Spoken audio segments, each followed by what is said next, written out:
Salut les mortis, c'est Monsieur N. On se retrouve pour cette nouvelle série de vidéos sur les moyens de récupération énergétique et de stockage en lien avec ces moyens de récupération. Bon visionnage à tous. Donc nous sommes en présence d'un moteur à courant continu. On va l'alimenter à l'aide d'une pile. Et donc quand on connecte le plus et le moins, vous voyez qu'il y a un courant qui fait tourner la petite roue crantée. Si nous tournons cette batterie, donc cette petite pile, nous pouvons voir que quand on reconnecte, eh bien, la rotation se réalise, mais dans l'autre sens, au niveau de la roue crantée.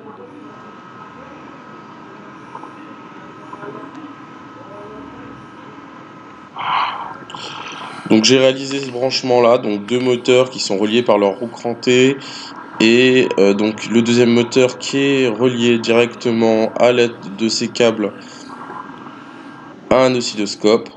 Donc quand on fait le connectique entre sur cette pile, vous voyez que donc du coup nous avons du coup une rotation qui se produit et une tension qui produit.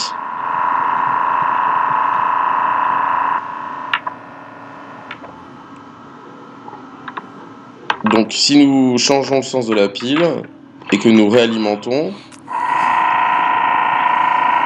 eh bien on continue à avoir une production d'énergie dans le sens opposé. Donc vous voyez bien qu'il y a une production d'énergie à l'aide d'un moteur quand on l'alimente.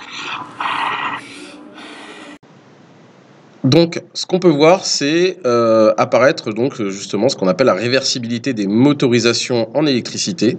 Et donc, vous allez avoir donc un graphique qui va apparaître sous le format de ce qu'on appelle un 4 cadran.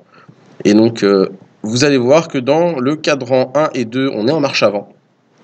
Et donc, du coup, dans le cadran 1, vous êtes dans un mode moteur où vous injectez de l'énergie dans le moteur pour permettre de faire bouger votre véhicule. Et donc à vitesse constante, à accélération et vitesse constante, on obtient une équation qui est sous le format P est égal à C fois oméga. Et elle doit être supérieure à 0.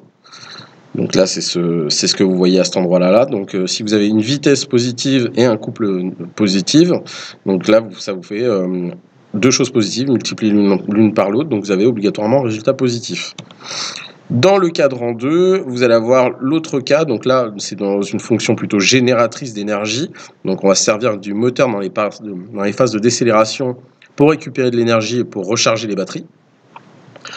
Et donc du coup là on obtiendra sous cette format de courbe, donc là vous voyez que le couple est négatif et la vitesse par contre est positive.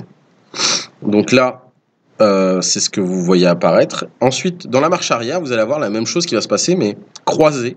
Donc là, le cadran 3, donc à accélération vitesse constante, avec toujours l'équation P égale à C oméga. On aura quelque chose de supérieur à 0, vu que nous sommes dans les côtés négatifs de la partie courbe sur le couple et sur la vitesse. Et donc là, vous êtes supérieur à 0, donc là, vous serez dans une logique de moteur. Et la deuxième, ça sera une deuxième partie qui sera sous le format donc du coup de génératrice, encore une fois, où vous vous servirez justement de la récupération énergétique de votre moteur. Alors, la motorisation, ce qu'on peut voir, c'est qu'elle peut être donc dans un premier cas une motorisation qui est entraînante. Et du coup, vous obtenez donc une puissance fournie au démarrage, un moteur entraînant et une puissance mécanique en sortie. Et sinon, vous avez le deuxième cas, vous êtes entraîné. Et donc, dans le cas d'une décélération d'un freinage, vous voyez que du coup, la puissance mécanique est transformée en puissance restituée au niveau des batteries. Voilà, c'est tout pour le moment. On se retrouve bientôt pour une future vidéo. C'était Monsieur N. Salut!